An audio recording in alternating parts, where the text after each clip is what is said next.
They thought they had the perfect shot. It was March 22nd, 2025. Somewhere above the Red Sea, the sky was clear, visibility was near perfect, and a U.S. Air Force F-16 Fighting Falcon cruised on routine patrol.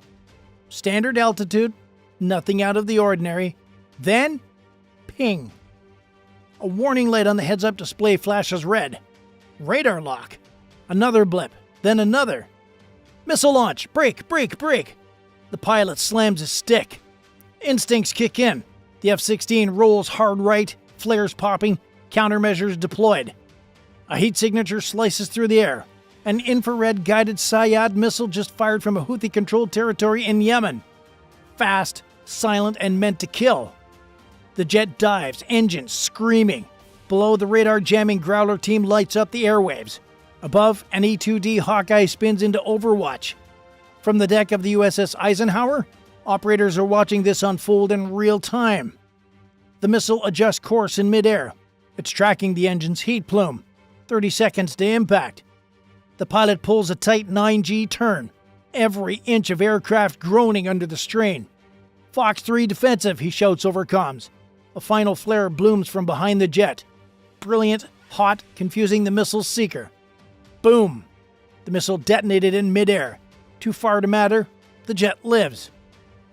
But now the question isn't how the Houthis got a missile this close, it's what happens when you fire one and miss. Because this wasn't just a dogfight, this was bait. The missile didn't just come out of nowhere. For weeks the Red Sea had been heating up, figuratively and literally. Commercial tankers rerouted, U.S. destroyers crisscrossing the waves, and the Houthi forces getting bold. Real bold. This wasn't the first time they tried something like this either. Just a few days earlier, a U.S. MQ-9 Reaper drone was shot down off the coast of Yemen. It didn't even get a chance to react. The Houthis claimed it on Telegram within minutes, posting shaky footage of flaming wreckage tumbling into the sea like a trophy. That move? That didn't go unanswered either, but it emboldened them. And that's when they made the next mistake, thinking a drone and a fighter jet were the same kind of prey. The U.S. had already issued warnings. Carrier strike groups had shifted formation. Aegis destroyers were repositioned. But the Houthis, backed by Iranian tech and training, believed that they could keep escalating without real consequence.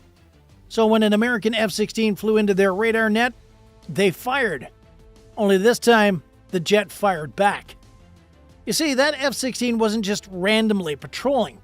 It was part of a broader ISR net, intelligence, surveillance, reconnaissance, designed to sniff out missile activity along the Yemeni coast. And what that pilot didn't know at that moment was that he was the final thread in a very dangerous game of bait and trap. Because in recent weeks, the Pentagon had authorized a shift in posture. No more waiting. If a radar spiked on the wrong aircraft, it was now considered hostile. If a launch occurred, retaliation would be automatic. The rules of engagement had changed. Quietly, formally. And in this case, the Houthi launcher had made the ultimate mistake. It lit up long enough to be seen, fired once, and stayed in place just a few minutes too long. That would be its last mistake. Because back aboard the USS Eisenhower, the pilot's call wasn't just received, it was recorded, analyzed, and turned into targeting data. Live feed, thermal signature, missile trajectory, GPS lock. The retaliation clock had already started ticking. At 28,000 feet, the F-16 was still burning west, hugging the edge of Yemeni airspace. The pilot had barely recovered from the evasive maneuver when his RWR, or radar warning receiver, lit up again. New contact, different angle. The first missile had missed, but there was more. This time it wasn't just one signal, it was a burst. Multiple radar locks, staggered and fast. The pilot's AN/ALR-56M system screamed in his headset. Threat, SA-6, lock. An SA-6? Classic Cold War-era Soviet SAM.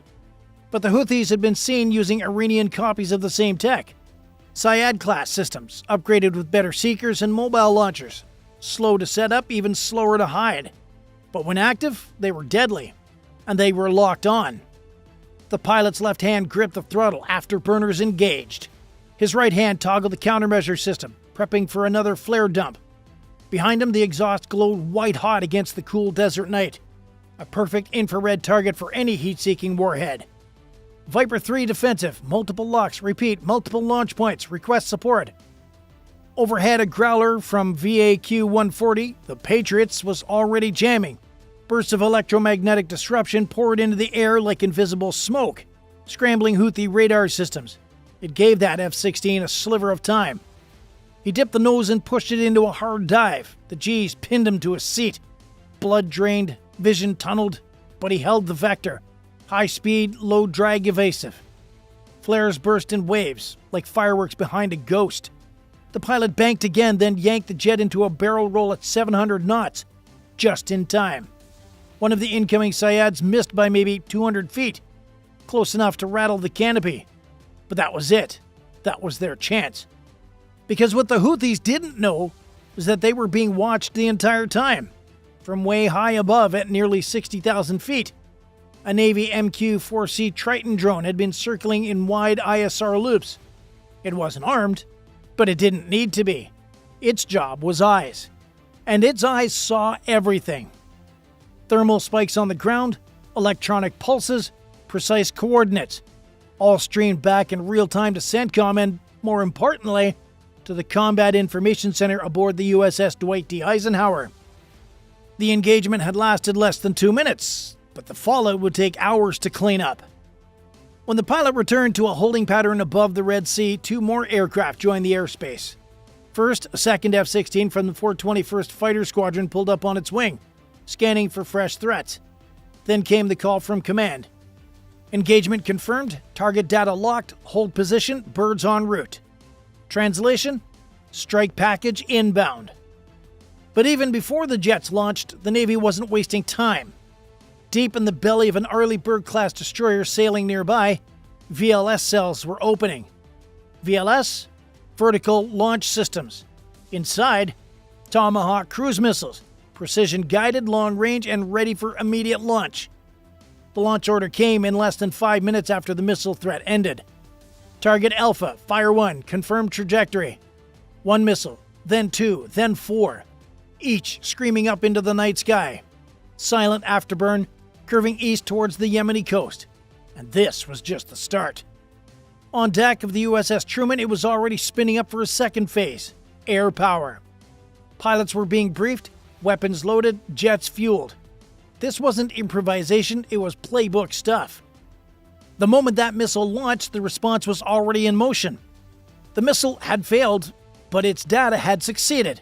It gave the US Navy a window, a confirmed location, a launch site, and a tactical footprint. And in modern warfare, that's all you need. Because retaliation wasn't just coming. It was coordinated, layered, and lethal. While the Tomahawks flew low over the waves, the aircraft launched in sequence. First out was an E-2D Hawkeye, electronic overwatch. Next, a pair of EA-18G Growlers, electronic warfare platforms armed to blind radar and scramble comms. And then the Hammers, 4 FA-18 Super Hornets loaded with GBU-38 JDAMs and AGM-88 HARM missiles. Target package? Simple. Missile launcher site? Primary. Suspected command post? Secondary. Mobile radar truck, spotted via drone thermal? Tertiary. One by one, the Hornets cat-launched into the sky. Wings loaded, flaps down, engines howling. As the strike group closed in, the Growlers began their run. They broadcast wideband jamming, lighting up the spectrum. The Houthis likely had no idea they were even being targeted, until the first explosion lit up the coast. The Tomahawks hit first. The radar trailer? Gone. The launcher? Fragmented and burning. Then came the Hornets. From 25,000 feet, JDAMs fell silent and accurate. Impact after impact. Secondary explosions confirmed. Ammo, fuel, maybe more missiles hidden nearby. The final strike? A HARM missile, locked onto a last-ditch radar pulse from a mountaintop station. By the time it hit the air, it was already thick with smoke. Back in the cockpit of the original F-16, the pilot listened to the comms with a quiet intensity. No celebration, just confirmation. Target neutralized. Strike successful. RTB, return to base. The sky over the Red Sea was calm again, but this time the silence was earned. And the message was clear. If you launch at a U.S. jet, you better pray it hits, because if it doesn't, the next thing coming isn't another missile, it's everything. They say modern war is fast, but this was surgical. The moment the F-16's data feed locked into that missile trail before it even dodged the blast, the U.S. Navy already had what it needed. Timestamps, telemetry, launch vector, GPS coordinates, and thermal spike signatures. The strike group didn't just see it happen, they saw where it happened. And that changed everything. Inside the Combat Information Center aboard the USS Eisenhower, the vibe shifted from defensive posture to offensive readiness. No shouting, no scrambling, just crisp voices calling out status reports and targeting locks. Telemetry confirmed. Launch grid locked. Target Alpha hot. The Eisenhower's commanding officer didn't even hesitate. One phrase was all it took. Package Bravo, execute. And with that, the retaliation protocol kicked in. What is Package Bravo? Well, in Navy terms, Package Bravo isn't a slap on the wrist. It's a hammer to the head. It's the name for a multi-domain strike sequence involving cruise missiles, airstrikes, and coordinated EW or electronic warfare. The targets are any confirmed defensive systems that fires on U.S. aircraft or dares to lock on. And the Houthis had just triggered it. And the plan unfolded in layers. From the Arleigh Burke-class destroyer about 100 miles off the Yemeni coast, VLS cells began to open up like mechanical flowers. These are 25-foot vertical tubes packed with Tomahawk missiles, long-range, GPS-guided, and brutally accurate. They don't need pilots, they don't even need confirmation. They just need a target. And now they had several. 4 Tomahawks launched in sequence. Not in a rush, no fireworks, just a quiet thrust and vanishing arcs. Missile Site Alpha, confirmed Syad launcher, Target 1. Mobile radar vehicle, Target 2. Suspected C2, command and control hub, near Ras Isa, Target 3. Ammo storage depot picked up via MQ-4C thermal scan, Target 4.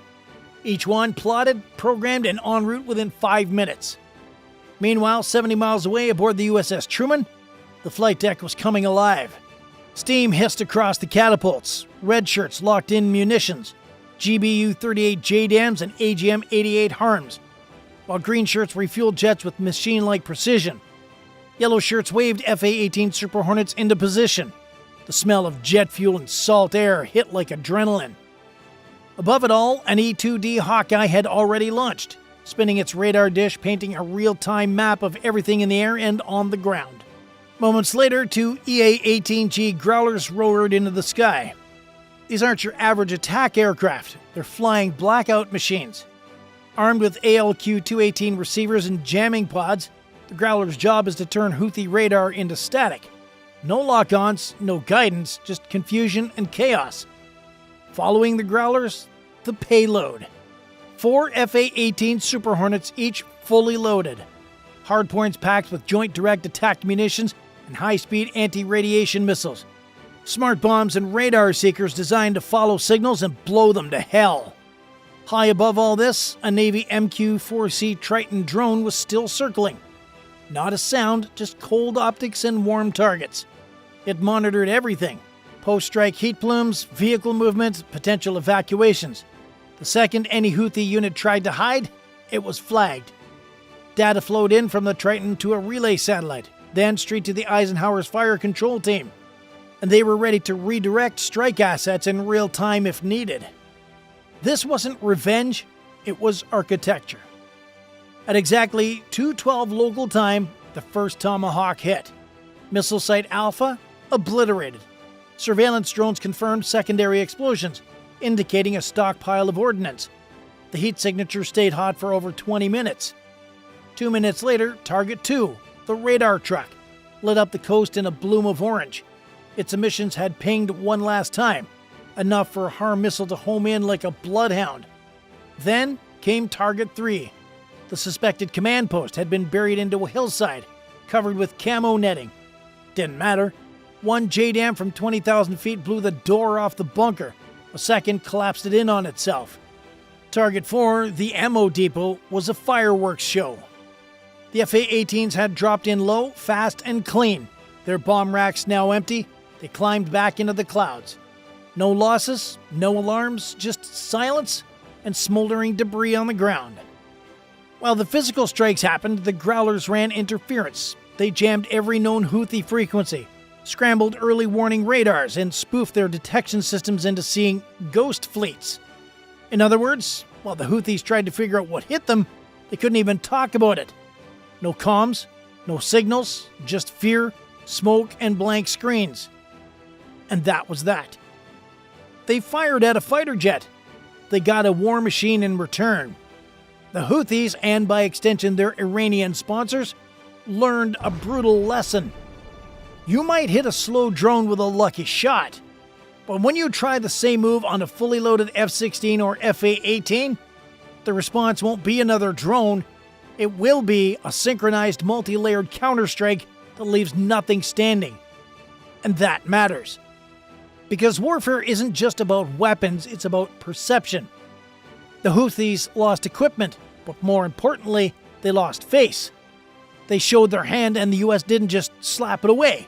It crushed it with precision and steel and electromagnetic fury. Now, every Houthi radar operator will think twice before flipping the switch. Because they'll have to ask, is this the one that gets me vaporized? Even though the US didn't issue a single press release, the world got the message. Satellite intel leaked, analysts picked up the patterns, news cycles caught whispers. And every military power watching, China, Russia, Iran, took notes. The takeaway? You don't mess with US air power unless you're ready to play a different game. One where the US doesn't just react, it redefines the battlefield mid-conflict. Post-strike, carrier air wing shifted into full combat air patrol mode. That means at least 2 armed jets in the air 24/7. Circling, scanning, ready to respond within seconds. The Houthis thought they could fire at an American fighter jet and get away with it. They were wrong. Dead wrong. They didn't just lose a missile, they lost a playbook. They lost assets, and most importantly, they lost momentum. But here's the question I want to throw to you. If you were in command that night, would you have stopped after neutralizing the launcher or gone further and wiped out every radar site along the coast? Be honest. Be strategic. Drop your thoughts in the comments. We will read every single one. And while you're there, if this video gave you chills, clarity, or just a deeper respect for the precision of modern warfare, do us a favor. Like the video so we know you're locked in. Subscribe if you want to stay ahead of the next incident before it even hits the headlines, and hit the notification bell so you're the first in when the next mission drops. But if you want to go one step further and support the channel directly, join the fleet. You'll get loyalty badges, priority replies, and help us bring more real naval stories to the surface. Click join on our channel page and step aboard. Until next time, stay sharp, stay safe, and remember, one missile can start a war, but the response ends it. Thanks for watching.